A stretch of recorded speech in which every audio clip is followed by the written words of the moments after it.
Hey everyone, this is Dr. Ruscio. Let's discuss what is the best diet for SIBO or for small intestinal bacterial overgrowth. If you haven't heard of small intestinal bacterial overgrowth, it may be a overgrowth of bacteria that underlies a proportion of irritable bowel syndrome or IBS. So in truth, we could ask the question and answer the question of what is the best diet for SIBO and or what is the best diet for IBS, because there's a lot of overlap in between the two.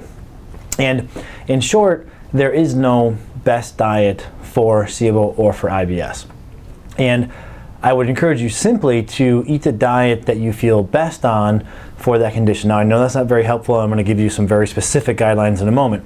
But one thing I'd like to start off with pointing out or advising you on is not trying to pick a diet based upon the diagnosis or based upon the lab finding, because in my experience that oftentimes distracts you. Right? So if someone, let's say, has small intestinal bacterial overgrowth, they may have read that they have to avoid, let's say they've read that they have to avoid many forms of carbohydrate, and they avoid all these foods that they only then later come to realize are actually fine for them. So they actually put themselves on a restrictive diet just because they've heard that because I have SIBO I shouldn't eat X, so they avoid X, but they haven't done what we'll go over in a moment, a short, simple experiment to figure out what your ideal diet is. And this can be much more accurate and much more beneficial. So if you have SIBO, again, don't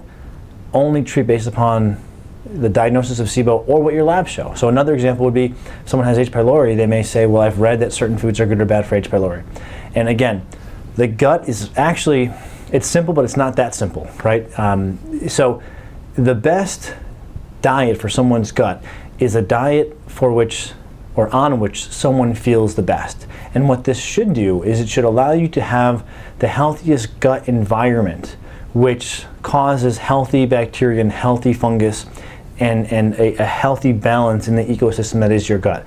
So the diet that's best for the host is best for the ecosystem. Now, that best diet can be different from person to person or for person to person.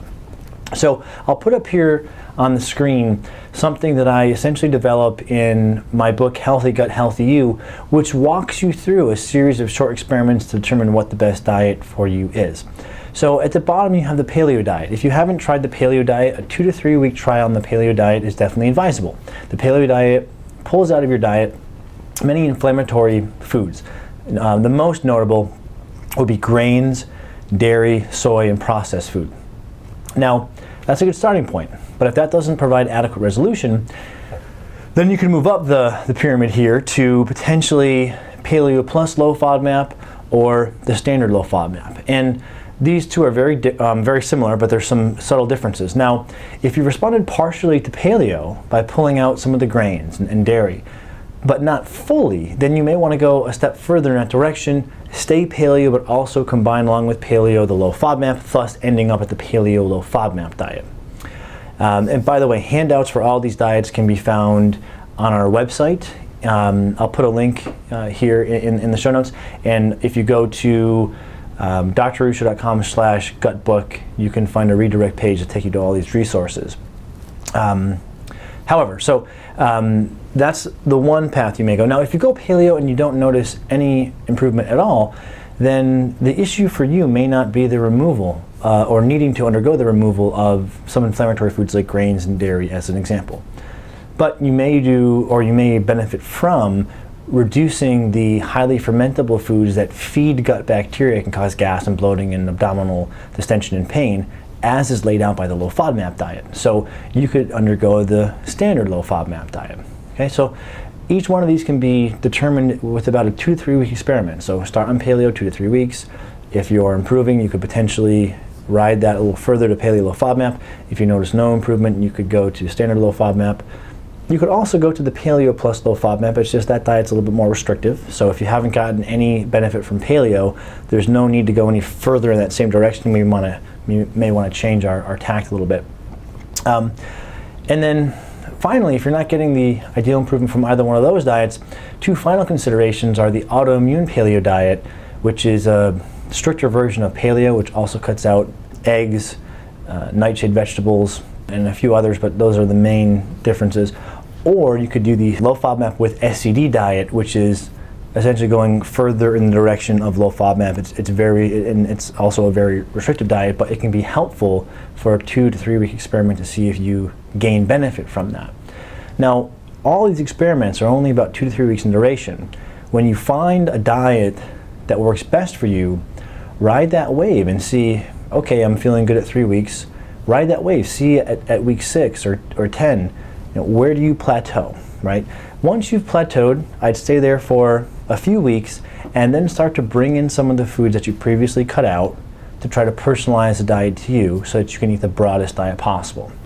Using the low FODMAP diet as an example, it cuts out many foods that feed bacteria, like avocado, asparagus, broccoli, onions, and garlic, which are healthy foods. That they're seemingly healthy on the surface, but may not work for some people. But not everyone has to avoid all of those foods. So you'd reintroduce those one at a time to determine what works for you and what doesn't work for you. And most people notice that there's a number of foods, probably the majority of foods that they're okay with, but there's a small handful they have to at least not overdo it on. So that's how you use these restrictive diets in the short term to then get you to a broader version of the diet in the longer term. Now, if diet doesn't produce satisfactory improvement, then you may need to use other supports for your gut to get you all the way there. And that is, again, what we detail in Healthy Gut, Healthy You. It gives you a very personalized action plan, a series of steps to apply the available gut treatments in the most logical, efficient, and effective sequence. And so I'd start off with this dietary pyramid, so to speak, that's also detailed in Healthy Gut, Healthy You. But if you don't see adequate resolutions from that, then the book Healthy Gut, Healthy You gives you more strategies that you can employ to get you to a point where you're feeling healthier. So there is no ideal diet for SIBO. It's really, the question is better asked, what is the best diet for you, your individual gut and your gut ecosystem's needs? And we talked about a model you can work through for that. And remember, if that doesn't get you there, then you may need to undergo non-dietary steps to finally get you to a point where you're fully improved. All right, this is Dr. Russo. Hopefully this helps you get healthy and get back to your life. Thanks.